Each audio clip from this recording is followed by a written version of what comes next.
Okay, YouTube, I'm back. 2025 Toyota Camry.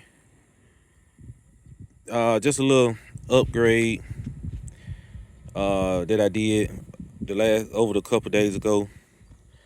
Added the gloss black snap-on door handles, no adhesive, so you don't have to worry about no glue or nothing stuck on the doors if you want to ever take them back off. It just snaps right on, and it fits really good, perfect.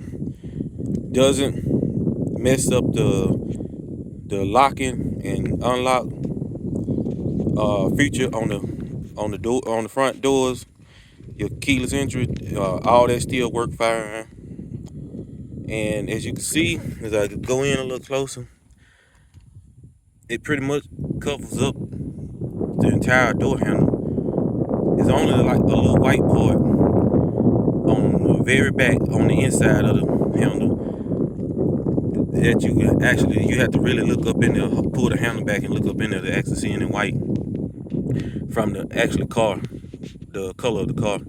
And you can see a little white trim right there in the keyhole, but that ain't nothing. That actually goes, it blends in with the car actually way anyway.